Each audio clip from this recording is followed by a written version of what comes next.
Hello everyone, this is Ashwin Chaudhary और आप देख रहे हैं हमारा यूट्यूब चैनल अश्विन सर। आज जो हमारा वीडियो है वो चैप्टर फर्स्ट का लास्ट वीडियो है। इससे पहले 2 पार्ट में हमने कुछ टॉपिक कवर किए थे। आज जो है हम क्लासिफिकेशन ऑफ सॉइल्स कवर करने वाले हैं। इससे पहले के जो 2 पार्ट है इस चैप्टर के, वो आप डिस्क्रिप्शन बॉक्स में उसकी लिंक आपको मिल जाएगी। आज हम इस चैप्टर को यहाँ इस लेक्चर में, वीडियो लेक्चर में फिनिश करने की कोशिश करेंगे। क्लासिफिकेशन ऑफ सॉइल जो है उसमें हम देखेंगे कि सॉइल्स के कितने कितने अलग अलग टाइप्स है। तो फर्स्ट ऑफ ऑल हम देखते हैं एल्यूवियल सॉइल, सबसे पहले जो आ रहा है वो। तो एल्यूवियल सॉइल जो है वो नदियों के साथ बहकर आने वाली मिट्टी होती है, उसी हम एल्यूवियल सॉइल बोलते हैं। तो फर्स्ट ऑफ ऑल ये वाइड स्प्रेड है और इम्पोर्टेंट है। सबसे पहले तो वाइड स्प्रेड मतलब बहुत ही ज़्यादा, सारे ही जितने भी क्लासिफिकेशन है इस सॉइल्स के, उनमें सबसे ज़्यादा जो फैली हुई है वो एल्यूवियल सॉइल है। और इम्पोर्टेंट भी है बहुत ज़्यादा, एग्रीकल्चर के पॉइंट ऑफ व्यू से बहुत ही ज़्यादा इम्पोर्टेंट है, क्योंकि जो भी एग्रीकल्चर के नॉर्दर्न प्लेन्स में एग्रीकल्चर के जो पार्ट है वहाँ पर सब जगह पर एल्यूवियल सॉइल जो है वो प्रेजेंट है।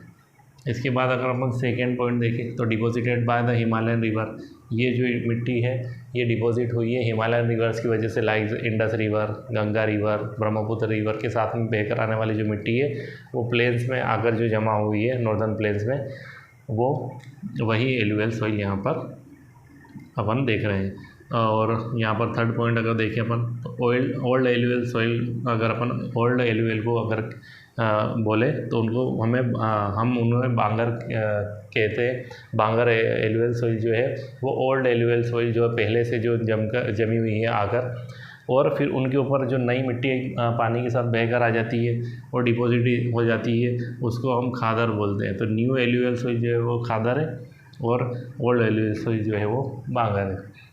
इस तरीके से लास्ट जो पॉइंट है इसमें एल्यूवियल सॉइल में वो है ideal growth for the wheat and sugarcane and paddy वगैरह। इसमें जो अगर खेती अगर हम देखें एग्रीकल्चर की बात करें तो वीट की एग्रीकल्चर सबसे ज़्यादा होती है, शुगर केन की एग्रीकल्चर या पेडी एग्रीकल्चर, इसी तरीके से कुछ और एग्रीकल्चर जो है मेन एग्रीकल्चर एल्यूवियल सॉइल के लिए मानी जाती है। ब्लैक सॉइल आता है सेकेंड नंबर पे। इसके बाद अगर फर्स्ट पॉइंट हम इसमें देखें तो black in colour and the also known as regur, colour में ये ब्लैक होती है और इसका एक और नाम है रेगर सॉइल, इसे रेगर सॉइल के नाम से भी जानते हैं।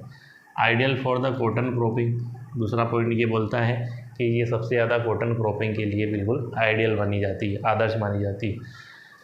कॉटन क्रॉपिंग इसमें अच्छी होती है, जो कि जहाँ अगर हम देखें तो कॉटन क्रॉपिंग जो मेनली ये कहाँ तक फैली हुई है, थर्ड पॉइंट जो है spread over the Maharashtra, MP and Chhattisgarh. अगर हम देखें ब्लैक सॉइल का जो एरिया है वो महाराष्ट्र, एमपी और छत्तीसगढ़ को कवर करता है, और कुछ अलग थोड़े अदर स्टेट के कुछ पार्ट्स है उनको भी कवर करता है। तो यहाँ पर कॉटन क्रॉपिंग ज़्यादा देखने को मिलती है महाराष्ट्र, एमपी और छत्तीसगढ़ में हमें। और इसके बाद जो इसका लास्ट पॉइंट आता है made up of lava flows, ये बनी किससे, तो ये लावा फ्लोस की वजह से बनी है, जो कि पुराने समय में ज्वालामुखी वगैरह की वजह से, वोल्केनो की वजह से जो लावा फैला है उसकी वजह से ये ब्लैक सॉइल जो है वो बनी है। इसके बाद अगर हम देखें तो रेड येलो सॉइल आती है। रेड एंड येलो सॉइल जो है वो develop from the igneous rocks, igneous rocks की वजह से ये बनी है।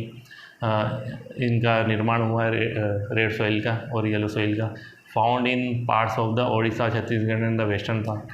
कहाँ पे मिलती है हमें, तो ये हमें ओडिशा, छत्तीसगढ़ और वेस्टर्न घाट के कुछ पार्ट्स में हमें देखने को मिल सकती है। इस तरीके से अगर हम देखें नेक्स्ट पॉइंट तो रेडिश कलर जो है इसका वो किसके कारण से, वो है इसमें आयरन की प्रेजेंस होने की वजह से, आयरन ज़्यादा प्रेजेंस होने की वजह से इसका कलर रेडिश है। और येलो कलर होने का जो रीज़न है वो ज़्यादा हाइड्रेट फॉर्म में होने की वजह से ये येलो कलर में हमें देखने को कहीं कहीं पर मिल जाती है। इस तरीके से आफ्टर देन जो सॉइल आती है वो है लेटेराइट सॉइल।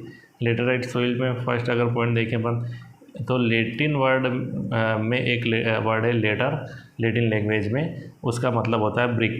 ब्रिक मतलब ईंट, आप लोगों को पता ही होगा। तो इससे ये वर्ड आया है लेटेराइट सॉइल, मतलब ईंट बनाने वाली मिट्टी, अगर लैटिन लैंग्वेज में देखा जाए तो। अब सेकेंड पॉइंट जो है, found in the some parts of the Maharashtra, Orissa and Bengal.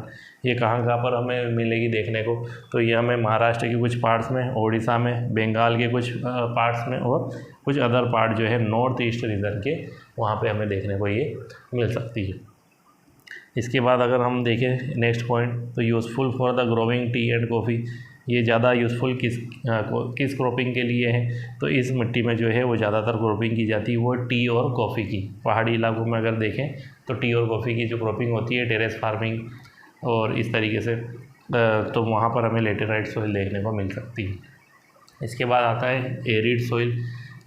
ये जो है second last form of soil है। इसमें अगर फर्स्ट पॉइंट अगर हम देखें तो Sandy in the texture and the saline in the nature. ये टेक्सचर में तो सैंडी होती है, हाथ लगाने पर, हाथ में लेने पर ये सैंडी रेतीली महसूस होती है, और सलाइन इन नेचर मतलब अगर इसका टेस्ट किया जाए तो ये हमें थोड़ी सी खारेपन पर सलाइन लगेगी, नमकीन लगेगी। इसके बाद सेकंड पॉइंट जो है वो legs humus and the moisture. इसमें ह्यूमस की और मॉइस्चर की बहुत ज़्यादा कमी होती है, इसलिए इसमें ज़्यादा अगर हम देखें तो ह्यूमस मॉइस्चर की कमी होने की वजह से ज़्यादा वेजिटेशन फाउंड नहीं होगी इस मिट्टी के अंदर, एरिड सॉइल में। ये कहाँ पर मिलेगी हमें देखने को, तो रेड ब्राउन इन कलर में होती है, रेड ब्राउन, ये रेड से ब्राउन कलर होता है इसका, और वेस्टर्न राजस्थान के जो डेजर्ट इलाके हैं वहाँ पर हमें ये देखने को मिल सकती है। इसके बाद last form of the soil अपन आती है तो फॉरेस्ट सॉइल आती है। फर्स्ट पॉइंट अगर फॉरेस्ट सॉइल में अपन देखते हैं तो वो आती है found in the hilly and mountainous area. ये हमें ज़्यादातर देखने को मिलेगी हिली पहाड़ी इलाकों में या माउंटेनस एरियाज़ में। उसके बाद अगर हम देखें सेकेंड पॉइंट, तो यहाँ लिखा है sufficient rain forest are available. अगर इस मिट्टी में अगर हम देखें तो ये ऐसे इलाकों में होती है जहाँ पर सफिशिएंट रेन फॉरेस्ट अवेलेबल होते हैं, या इस मिट्टी की वजह से जो फॉरेस्ट बने हैं वो रेन फॉरेस्ट बने हैं। ज़्यादा घने जंगल, बड़े घने जंगल, जैसे हिमालय की अगर बेस में अगर हम देखें तो इस टाइप की सॉइल हमें देखने को मिल सकती है। और लास्ट पॉइंट हम देखते हैं तो found in the lower part of the valleys. ये हमें ज़्यादातर जहाँ देखने को मिलेगी वो घाटियों के वैलीज़ के बेसमेंट में, या माउंटेन जो है बड़े बड़े उनके बेसमेंट में हमें यहाँ वहाँ पर ये फाउंड होगी फॉरेस्ट। तो इसके बाद एक पॉइंट, क्लासिफिकेशन ऑफ सॉइल के बाद नेक्स्ट टॉपिक जो आता है वो है soil erosion. Soil erosion means मिट्टी का कटाव होना, किसी भी रीज़न से मिट्टी का कटना सॉइल इरोजन होता है। Denudation of soil and washing down. Soil का कटाव, मिट्टी का कटना, और वॉशिंग डाउन मतलब पानी के साथ बहकर चले जाना। मिट्टी कटने के बाद अगर बारिश के पानी के साथ वो बहकर चली जाती है तो इसे ही हम सॉइल इरोजन बोलते हैं। इसमें जो सेकेंड पॉइंट है वो ये कहता है कि due to the deforestation, over grazing, construction and mining. Soil erosion के बड़े रीज़न क्या है, तो ह्यूमंस के थ्रू जो की गई है डिफॉरेस्टेशन, जंगलों की कटाई, ओवर ग्रेजिंग जो केटल्स की करवाई जाती है घास के मैदानों में, पास्चर्स वगैरह में, कंस्ट्रक्शन वगैरह का जो बढ़ता हुआ काम है ह्यूमंस एक्टिविटीज़ वगैरह का जंगलों के अंदर, और माइनिंग वगैरह की वजह से ज़्यादातर मिट्टी का कटाव हुआ है। क्योंकि जो ट्रीज़ की जो रूट्स है, जड़ें हैं, वो मिट्टी को पकड़ कर रखती है, और अगर ट्रीज़ के कटने के बाद वो पकड़ ढीली होने से जो मिट्टी है वो पानी के साथ बहकर चली जाती है। थर्ड पॉइंट इसमें कहता है कि running water cuts and the makes gullies. बहता हुआ पानी जो है वो मिट्टी को काटता है। नदी अगर बह के जा रही है तो उसके आसपास की मिट्टी को काटते हुए जाएगी आगे, तो इस तरीके से पानी काटता जाता है मिट्टी को कट करते हुए, और गली वगैरह का फॉर्मेशन कर देता है। तो गलीज वगैरह इस तरीके से मिट्टी के कटाव की वजह से उसमें बन जाती है। लास्ट पॉइंट ये बोलता है कि टॉप सॉइल वॉशेस अवे। जो ऊपर की बड़े एरिया में अगर किसी एरिया की ऊपर की जो टॉप सॉइल है, मिट्टी है, ऊपर की जो परत है मिट्टी की, एक बड़े एरिया की अगर वो पानी के साथ बहकर चली जाती है, वॉश अवे हो जाती है, उसका अगर इरोजन हो जाता है तो उसे हम शीट इरोजन कहते हैं। एक बड़े पैमाने पर जो है इरोजन होना सॉइल का, उसे हम शीट इरोजन कहते हैं, और वो जगह बाद में बेड लैंड में कन्वर्ट हो जाती है। तो अगर ये जो थे सॉइल इरोजन के पॉइंट थे। लास्ट जो टॉपिक है सॉइल कंजर्वेशन इस चैप्टर का, यहाँ पर हम चैप्टर क्लोज करते हैं। फिर इसके बाद इसमें फर्स्ट पॉइंट जो है वो है plogging along the contour lines. अब सॉइल कंजर्वेशन जो है वो हमें मिट्टी को बचा कर कैसे रखना है, कंजर्व करके कैसे रखना है, इसके क्या क्या तरीके हो सकते हैं। तो फर्स्ट पॉइंट ये बता रहा है कि हम कॉन्टोर लाइंस पे अगर प्लॉगिंग करें, कुछ ऊंचे इलाके जो रहते हैं उनमें इस तरीके से अगर हम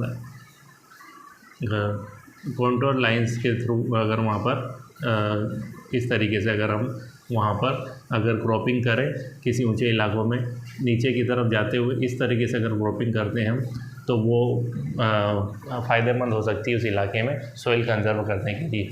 क्योंकि ऊंचे इलाकों की जो मिट्टी है वो नीचे की तरफ अगर यहाँ पर क्रॉपिंग हो रही है और यहाँ पर क्रॉपिंग हो रही है तो मिट्टी नीचे की तरफ नहीं आएगी और वहाँ से बहने से रुक जाएगी नीचे आने की वजह। तो इस तरीके से कुछ हिली इलाकों में, ऊंचे इलाकों में इस तरीके की जो है वो क्रॉपिंग की जा सकती है। इसके बाद अगर हम सेकंड पॉइंट देखें तो terrace cultivation in hilly region. Terrace cultivation जो कहाँ पर होती है, पहाड़ी इलाकों में, जिसको सीढ़ी नुमा खेती भी बोला जाता है, जो चाय और कॉफ़ी की कल्टीवेशन के लिए यूज़ होती है। तो टेरेस कल्टीवेशन के थ्रू भी हम मिट्टी को कंजर्व करके, सॉइल कंजर्व करके पहाड़ी इलाकों में से ऊपर से पहाड़ों से नीचे आने से रोक सकते हैं। इसके बाद जो थर्ड पॉइंट आता है वह है स्ट्रिप क्रॉपिंग। स्ट्रिप क्रॉपिंग का मीन्स है कि बड़े बड़े जो फार्म है वहाँ पर फसलों के बीच में जो जगह होती है वहाँ पर स्ट्रिप्स ऑफ ग्रास बनाई जाए और ऊंची ऊंची घास उगा दी जाए अगर उन फसलों के बीच में, तो वो जो क्रॉप्स है वो भी बचेगी और मिट्टी भी है जो हवा के प्रेशर की वजह से अगर उड़कर जा रही है हवा के साथ तो वो भी वहाँ पर रुक जाएगी। क्योंकि बड़ी बड़ी ऊंची जो स्ट्रिप्स है ग्रास की वो हवा के प्रेशर को कम कर देगी। इस तरीके से वहाँ पर मिट्टी उड़कर जाने से रुक जाएगी और सॉइल कंजर्व हो जाएगी। लास्ट पॉइंट आता है इसमें शेल्टर बेल्ट। शेल्टर बेल्ट बनाना मीन्स अगर हमारे जो फार्म है वो किसी डेजर्ट इलाके के पास में है या कोस्टल एरिया पे है तो वहाँ से तेज़ हवाएं जो है हमारे शहरी इलाकों में या हमारे फार्म्स की तरफ आती है। तो अगर हम फार्म के चारों ओर, हमारे खेत के, हमारे फार्म के जो चारों ओर है, अगर हम इस तरीके से बाउंड्री पे अगर ऊंचे ऊंचे पेड़ अगर लगा देते हैं तो यहाँ पर एयर का जो प्रेशर है इधर से आने वाला वो यहाँ पर फार्म पे जो नुकसान पहुँचा रहा था वो कम हो जाएगा और इस तरीके से मिट्टी जो है वो उड़कर जाने से अब इस तरीके से हवा आंधी तूफान की वजह से वो रुक जाएगी। तो इस तरीके से चारों तरफ हम शेल्टर बेल्ट बनाकर रोस ऑफ ट्री की रोस इस तरीके से अगर हम बना दें रो वगैरह, तो डेजर्ट इलाके में, कोस्टल इलाके में हम मिट्टी को बचा सकते हैं। तो ये थे सॉइल कंजर्वेशन के कुछ पॉइंट। यहाँ पर हम चैप्टर 1 को एंड करते हैं और नेक्स्ट वीडियो में हम नेक्स्ट चैप्टर को कवर करेंगे। आज के जो भी टॉपिक थे इनसे रिलेटेड अगर आपको कोई डाउट है तो आप कमेंट बॉक्स में लिख सकते हैं और आपके सजेशन आपकी तरफ से जो भी है वो हमें बता सकते हैं। आज के लिए इतना ही, नेक्स्ट वीडियो तक थैंक यू।